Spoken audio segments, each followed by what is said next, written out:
Hey everybody, I'm Jay Tipton from Gordian Strategies, and welcome back to another ep of Untangling Climate Finance. In this episode, I connect with Eric Wei, the Carbon Credit Program Director at the Global Water Center, or GWC. GWC is an organization working at the intersection of safe water access, carbon markets, and climate finance. As we look for ways to accelerate global decarbonization, carbon markets continue to emerge as one of the most powerful tools for mobilizing climate finance. But while sectors like forestry and renewables have typically dominated the space by volume, there's another critical area that's often overlooked: water. Today, nearly 1 in 4 people still lack access to safe, reliable drinking water, which is absolutely mind-blowing. It is a crisis that directly affects human health, education, gender equity, and economic opportunity. Yet, water-based carbon credits make up just a tiny fraction of the voluntary carbon market. That is where Eric and the Global Water Center come in. They're working to change that by helping project developers access carbon finance and technical assistance, using energy-efficient water systems to generate verified carbon credits that can fund long-term infrastructure. Eric himself brings a unique background, with 3 decades in traditional finance, followed by a pivot to climate work after he retired. At GWC, he leads the team behind the Carbon for Safe Water program and their newly launched Carbon Aggregator Platform, or as he refers to it, CAP. CAP is designed to help small developers scale and succeed in a market that's often hard to break into. In our conversation, we talk about how water projects generate carbon credits, what's holding the sector back, and how aggregation, technology, and smarter financing models could unlock real scale. We also explore how climate finance can move from one-off grants to sustainable, system-wide investment, and why water deserves a much bigger seat at the carbon table. So let's get into it. Here's Eric Wei.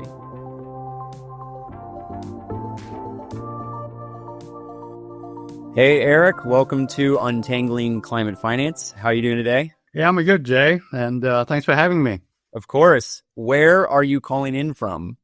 Well, I am calling in from my home office in Connecticut on a really bright, sunny, summer-like day.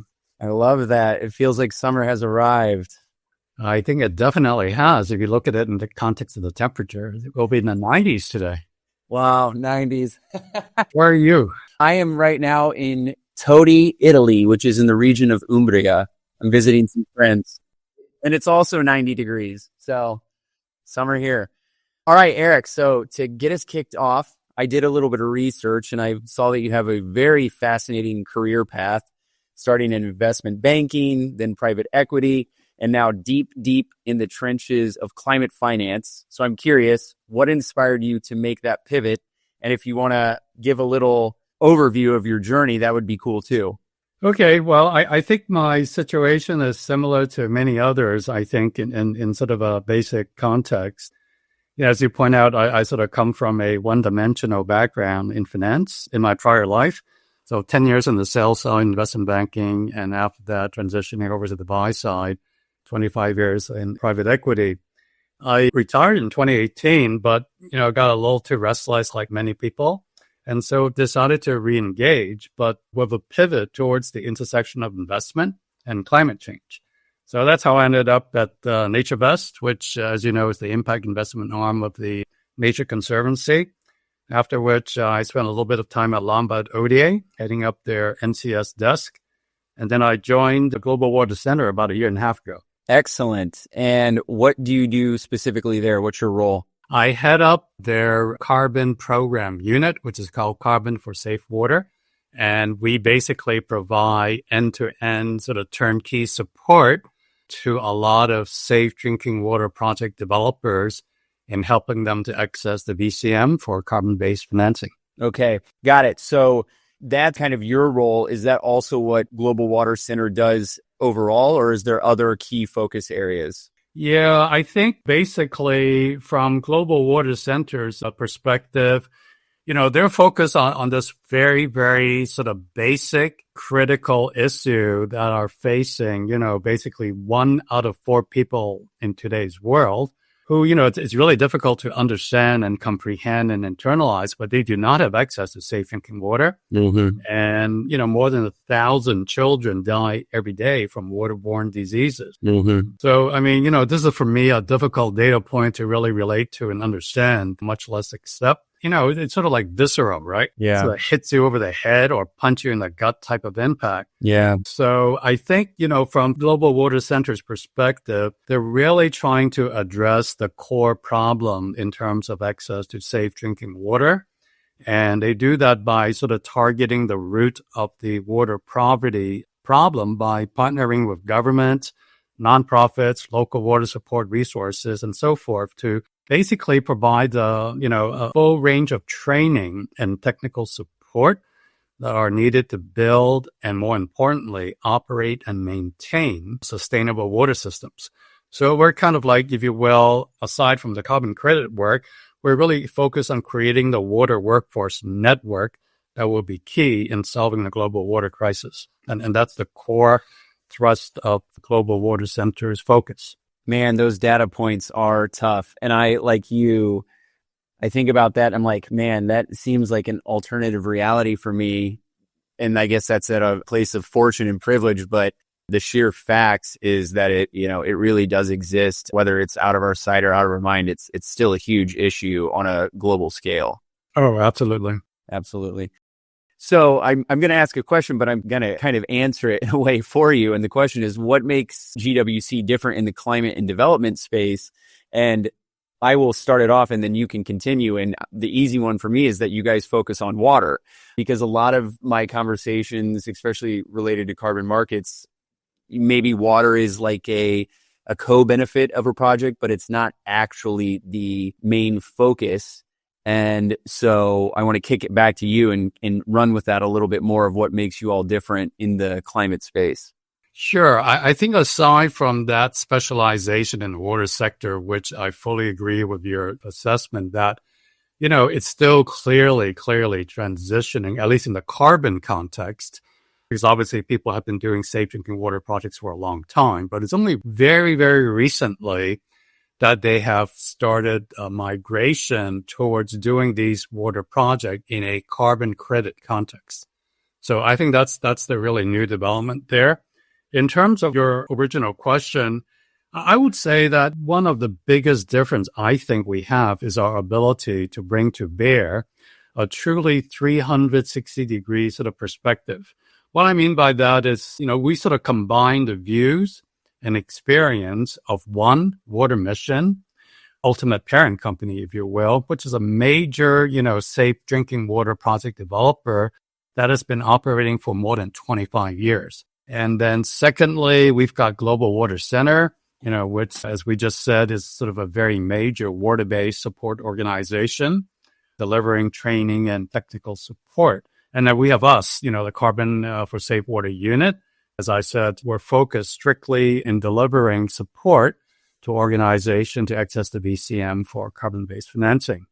Now, if you look at, this is sort of like trifecta, if you will, combining the resources, the experience base, and the expertise of one, a principal, two, an agent, and third, a consultant. I don't think there are many organizations out there that I'm aware of that can lay claim to such a multi-pronged sort of approach and capability, certainly not in the water context. And so let's get into the carbon credit program, which you lead, which is helping water projects access the VCM, as you said. So can you walk myself and the listeners through how a water project can actually generate carbon credits? Sure. I think at the end of the day, at its core, sort of a safe drinking water project really applies the principle of energy efficiency in the generation of carbon credits. So, for instance, in communities that burn unsustainable fuel like wood, charcoal, other forms of fossil fuel to make water safe, greenhouse gas, obviously emissions are generated in that process. So if you have an intervention that sanitizes that same body of water for safe drinking purposes, but with no or less emission For instance, if you use solar powered inline chlorination, water filter, osmosis, chemical disinfection, and so forth, the reduction in the greenhouse gas sort of resulting from those interventions then lead directly to the creation of carbon credit. Got it. And it's much a sort of a what would be referred to as either avoidance or reduction approach as opposed to obviously a removal approach. Yeah, exactly. And that makes total sense to me. And do you have your own methodology that you follow, or are you utilizing the methodologies that have been developed by some of the standards, or how does that work? Yeah, I think especially in today's environment, right, where all of the major standards, and it's funny, right, in the water context, sort of the 600-pound gorilla in terms of the carbon standard is gold standard. They have about 90% of all safe drinking water projects, at least in terms of registrations to date, and they continue to have that type of lion's share going forward. But I think, in terms of these players, their methodology is pretty set. They are, I think, in one sense, pretty broad. You can apply it across different types of intervention, so long as you stay within the principle of energy efficiency. If you wanted to, however, to develop a new methodology, like, for instance, I'm not sure whether people really know, but I suspect a lot of people do not know, for instance, that if you try to apply and work with interventions that addresses sanitation sort of activities, there currently isn't a carbon standard methodology that will allow you to generate carbon credits from that. You can definitely do it, obviously generate community benefits and so forth, but you cannot get carbon credits out of that. And if you wanted to start a new process with them and trying to develop a new methodology, that certainly is possible, but I'm sure given the bandwidth everywhere, that's going to just take you so much time. It's going to be very, very difficult. Yeah, absolutely. We've gone down that path a couple times with various clients, and it is certainly pushing a boulder up a hill, and it has a lot to do with, obviously, bandwidth. Is that something you guys have ever investigated in the past? We, in fact, did. It's really interesting that you asked that question. We came across a number of opportunities that are at water utility level. And when you talk about water utility, you talk about obviously pretty significant volumes, right? So everywhere in the world, developed or undeveloped, you would be really surprised at the percentage of non-revenue water, i.e. from leakage, from inefficient pumps and what have you. That is a mind-boggling number. And what that translates to is the potential to generate literally hundreds of millions of tons of these carbon credits based on energy efficiency. The issue there, however, is, again, it's very difficult to try to change the current methodology of the carbon standards. We've started that discussion with gold standard. Hopefully we'll make some advance, but I wouldn't hold my breath. Yeah, it sounds like the potential for scale is massive, but I guess that's not the only thing that keeps your eye on the prize. And just generally speaking, I know that water infrastructure kind of anywhere in the world is very in need of upgrading and modernization because of the leakage and, as you said, just water that's being wasted. Yep, absolutely. Can you give the listeners just a broad sense of where your projects are across the world? Sure. We basically operate today in the carbon context in three sort of major territories. One would be Eastern and Western Africa. We have active engagements currently in Malawi, in Kenya, and potentially very soon a project in Ethiopia. We are working with a developer in Central America, in Honduras and Nicaragua, possibly expanding at some point into Guatemala. And in the Asian context, we are working with a developer in Bangladesh and in India. In terms of our service offering is basically, I would say, in 4 or 5 major areas. One is pre-project review assessment engagement, where we would actually go in and look at the project developers' processes, resources, systems, and so forth, and give them an assessment how well positioned or not they are to undertake the carbon journey. Because as you know, once you want to start that process, you need to have a lot of carbon-specific processes, people, resources in place. That's sort of a preliminary, if you will, assessment service that we provide. Our main product offering would be the standard end-to-end turnkey service where we provide support to a developer literally from project design at the very beginning right through to ultimately getting the carbon credit certified, issued, and we would help them to monetize it as well over that 18 to 24-month time frame. One of the really exciting and a third major area of focus where we're going to be committing a lot of resources and efforts to is what we are calling a aggregation platform. The acronym for which is CAP, as in CAP. That stands for Carbon Aggregation Platform. And that really is a very, from my perspective, a really, really exciting and interesting sort of initiative to basically bring together and convene major project developer, and we would pair that developer with up to 10, 15 smaller emerging developers. The main thrust here is to help, and we would operate as a whole, collectively. Every developer in the platform would contribute their carbon credits into a common pool. We would then monetize, and we would distribute the carbon proceeds on a pro rata basis. If you think about this is really primarily a way for us to allow and enable these smaller project developers to really take that quantum leap in being able to access the VCM. Because if they operate on their own, they're not going to be able to overcome the two primary barriers, right? One is cost. I mean, just the carbon cost alone, let's say over a 10-year period, in terms of these upfront fees, back-end fees, and so forth. And I'm not even talking about the operating expenses, just the carbon-based costs. They easily can, add up to mid to high six-figure numbers. So these are cost prohibitive. And I think the other issue is really, frankly, the ability of these small developers to be able to understand how to navigate this really pretty complicated carbon standard process, right? Where there are a lot of very, very rigorous prescribed processes, data requirements. If you don't do one right, you're back to ground zero and you would have wasted 2 years worth of efforts. So we're trying to basically, in a capacity building context, really give a very significant degree of support to these small developers so that we are at the industry level, helping the industry to really scale.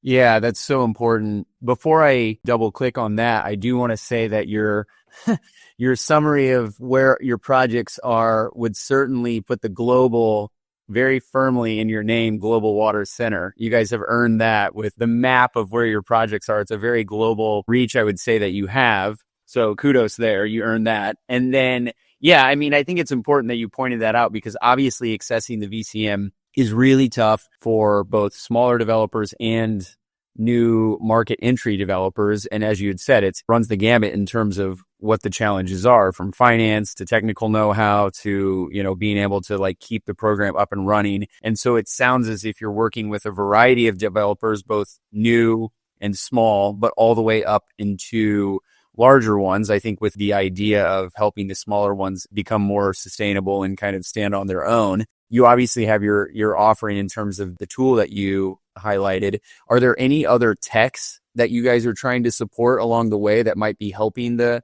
developers or the projects? No, I think, under the sort of let's say if we pick gold standard methodology, there's a pretty broad range of technology you could use, so long as you remain, within the energy efficiency, right, based proposition. Everything from, let's say, inline chlorination to filters to osmosis to, chemical disinfectation. These are all based on the theory, right, for energy efficiency. So long as you remain within that basic construct, there's a fair degree of flexibility in terms of which technology platform you would choose. So to date, we have not come across any that did not fall within the energy efficiency sort of platform, if you will. That's great then. That's very good. I would say that's a sign of being on the right course. So I wanted to circle back to the finance part of this because obviously this podcast is called Untangling Climate Finance. And obviously one of the biggest challenges that we see, and I'm sure you've seen this 1,000 times, is taking the climate finance and moving it to scalable funding, right? And so my question is, how do you think that carbon-based financing can create more durable, long-term water infrastructure, especially where you're working in either rural or fragile settings? Yeah, that really is a very good and obviously a very challenging question. Based on what I just described very quickly in terms of profiling the CAP program, we believe the CAP program would certainly be one potential pathway towards delivering this, longer term, more durable series of financing on a continuing basis. But look, I think, in terms of other opportunities, the way we see it, I'm probably pretty confident you would agree. Most safe drinking water project developers, they usually manage to access funding for the initial capital expenditure so that they can stand up the water system initially. The problem comes, right, when got this serious funding gap between, let's say, what they're able to get from water tariffs, which are usually really, really very, very meager and modest, relative to, let's say, the ongoing O&M expenses in keeping the system up and running. And that's why we have such a very, very high failure rate of these systems. So I think in terms of, increasing the durability of the carbon financing in this sector, there are a couple of ideas maybe. One could be if you are able to adopt more of a asset-light business model, that will go a very, very long ways, right? From enabling you to reduce potentially very significantly your ongoing O&M expenses and have the carbon revenues be more than sufficient to cover not only all of it, but to give you a residual margin as well. And I say this in the context of some very specific examples and engagements that we have been involved with. So, for instance, we are working with one developer who really has adopted a really, really asset-like business model. To make a very long story short, they only procure for the delivery of chlorine that are used in the chlorination process. Everything else, from the infrastructure to liaising with the end user community and so forth, are taken care of by the local, either municipal or regional or truly local district level sort of authorities. So because of that, they really have a very, very low unit cost. We did a rough calculation, and believe it or not, their delivered unit cost of 1 ton of carbon is, in between mid to low single digits, which would be very, very competitive, even if you look at the very low carbon prices today. At the other extreme, most of these project developers that operate, sort of under the original traditional sort of greenfield, right, built from scratch, a lot of heavy capex upfront. These guys are operating with unit costs that are well into the high teens and 20 per ton of carbon. So if you are able to vary your business model, that would definitely be one way to go in terms of, making your financing a lot more sustainable.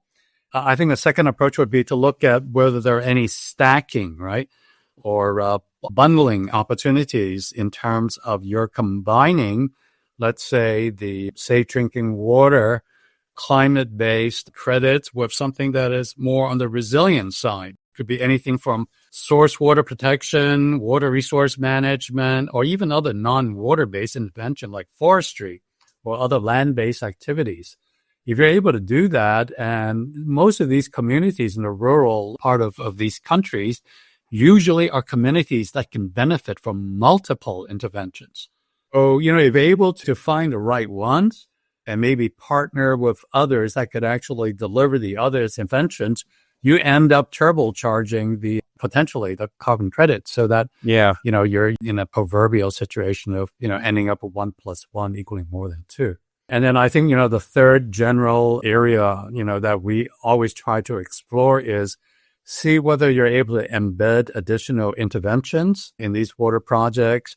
Could be, SDGs, including things like DEI benefits and so forth, with the result then that, especially under like CCP today, you might then be able, as a result of that, command a pricing premium when you go to monetize your credits. So, every little bit helps. And I think every developer should really try to run through all of the possible scenarios that are available to see whether any of them apply to them. Sure. That's a nice solid range of pathways that they have available to them. I assume, though, that depending on the developer themselves, that's kind of where you guys come in to provide that expertise and maybe that educational element of these are your opportunities or these are your pathways, because perhaps they lack market understanding or project understanding of those opportunities. Would that be correct assessment? Yeah, absolutely. And I think in that context, maybe I'll take the liberty of putting in a plug for ourselves. And that is for any of these basic carbon project developers out there who come across large scale projects that have, let's say, a safe drinking water element in it, but the developer themselves do not have the safe drinking water sort of expertise or experience or skill set, please do contact us for a initial exploratory discussions to see whether there's anything we could do in partnering up on a collaborative basis. And on that note, our website address is globalwatercenter.org. Beautiful. I'm glad you took that opportunity to plug that, because I was going to do it for you. And I think that that's important. Obviously, with this podcast, my intention is always to provide some education to listeners, but it's even more important that they get involved or they engage. And so we want to activate all sorts of partnerships and finance and things like this. So thank you for taking that opportunity. You beat me to it. I was going to do it for you, but I really want your phone to start ringing off the hook and for your inbox to just get buried with requests from the larger developers that might need that part of their project focused on. So good work. And that actually is a great transition. And you kind of talked about this earlier, is the importance of partnerships, right? And so you worked with partners across the climate finance landscape, including Water Mission, all the way to the Coca-Cola Foundation. What kinds of cross-sector partnerships do you think are essential to scaling climate finance for water? Well, I think that there are, multiple ones. One obvious one, obviously, would be, let's say, at the level, for lack of a better word, I will call them non-private sector financial institutions, right? Multilaterals, DFIs, local banks. I mean, these can go a very long ways to de-risking, reducing financing costs, crowd in additional private sector capital, and or just simply provide direct financing as well. So from a partnership point of view, we would look at that grouping of institutions as a major potential source of these types of additional support. I think another set of players on the partnership front clearly would be the technology players. Mm-hmm. And this is really critical in terms of trying to come up. And I'm sure there are many, many initiatives that are underway to try to find a cost-efficient and very reliable digital MRV platform. Mm-hmm. And this is especially critical for people that operate in rural locations where it's very expensive to manually go in terms of these MRV-related functions. So I would say that would be another clearly very critical partnership cohort candidates. I think another one could be, let's say, the, competing sectors. And it's funny to use competing sector as a possible partnership. What I mean by that is, let's say, if you're in a location where there is both a safe drinking water project as well as, let's say, improved cook stove interventions, right? If you are able to be very careful and very precise, you are able to avoid double counting in terms of that energy efficiency play. And you should be able to, if you do it very carefully, you should be able to satisfy the carbon standard that there are no double counting. So in that situation, in one location, you have two different interventions, both of which are energy-based, but end up being able to generate for each the ability to generate carbon credits out of their respective activities. And if you're able to do that, obviously, you're really sort of maximizing what you could get from a given location. So that would be definitely very helpful. And then I would say the final partnership really is more with the buy-side cultivation, right? As you yourself pointed out earlier, Jay, sort of the safe water sector as a credit class is really not that well known at this point. There has been historically very limited tonnage that actually have transacted, certainly when you compare it to the much more mature sectors like forestry and so forth. It's really important to begin the process of cultivating the buy side so that, there could be a lot more interest from a demand perspective that comes from that side. Well, that is another knock-on effect of what I'm hoping this podcast might help out for you, right? Is to talk to the greater listener and say, hey, listen, there is another class of carbon credits that's available, right, that have a bunch of incredible co-benefits that do not make up a large part of the market share, but are very legitimate, full of integrity, and ready to go. So hopefully we can help there as well. As we're getting towards the end of this episode, Eric, I'm thinking about the fact that I was going to ask, what's the rest of 2025 look like? And I realized I blinked and now it's June and we're halfway through the year, which is hard to imagine. So maybe I should say, what does the rest of the year look like for Global Water Center? And then maybe the beginning of 2026. So where are you guys heading? What's the objectives and focus for the next 6 to 12 months? Yeah, okay. On the non-carbon side, what I could say is that we just finished hosting our first water sector roundtable that brought together 65 true leaders from around the world to focus on how we can work together to end water poverty. And we're already beginning to see the fruits of that event with new projects and partnerships that are forming. But I think to go back to one of your reference, we view collaboration as absolutely the key X factor to solve the global water crisis. And we will be, in that context, looking forward to more collaborative events in the future. Nice. And I think on the carbon front, we're going to be committing a fair bit of our effort and resources to trying to launch this CAP program that we discussed very briefly. And obviously, in addition to just simply building out our portfolio project engagements, in these three continents that we mentioned earlier. Excellent. Well, congrats on the roundtable. It sounds like that was a huge success. Yes, it was. I think we were really surprised by the seniority and sort of diversity of players that agreed to attend our roundtable. Well, great. You guys have a busy future ahead of you, it sounds like, and I wish you the best with the rest of the 6 or 7 months that we have this year. Still, it's hard to believe. All right, Eric. So I always close out the episode the exact same way, and it's by introducing a bit of Stoicism. So I'm not sure how familiar you are with the school of Stoicism, but Epictetus, who is an ancient, great philosopher, once said that what concerns me is not the way things are, but the way people think things are.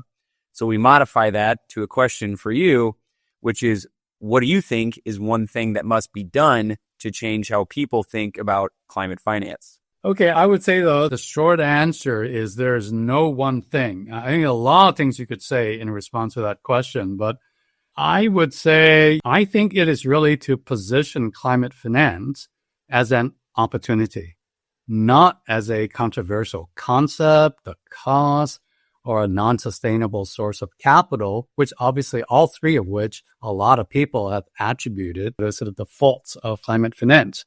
So, I mean, for instance, if carbon finance delivered modest incremental funding to a project, the fact that it improves the funding mix by lowering that percentage of the very highly concessionary funding, things like the grant, philanthropy, and so forth, which by definition is simply not scalable, right? That's really hard progress and a very good outcome. And, this is a notion that very few people understand and appreciate, but I think it's really true when you really think through it.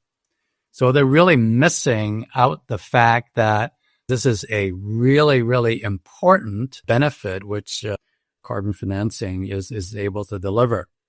I think another interesting example would be just as many leading proponents, right, of the call to action against climate change have stated in the race towards 1.5, it's not relevant so much to debate the relative merits of different types of credits because every 1 ton counts. Mm-hmm. So I think, my sort of take on that and what we're talking about is that is the case as well when it comes to carbon finance in the water context. Every dollar counts. You cannot be picky. And then I would say, finally, think about it again. There are many corporates out there that have already been applying for a long time a internal cost of carbon in budgeting and assigning carbon costs to different departments or different products within their organization. But how come many of these organizations have not developed a corresponding analysis of the return potential from decarbonization for the very same departments or products, right? In terms of a carbon-free premium, in terms of your product pricing, things of that sort. So you add those things together and it's like the world is flat until it is not.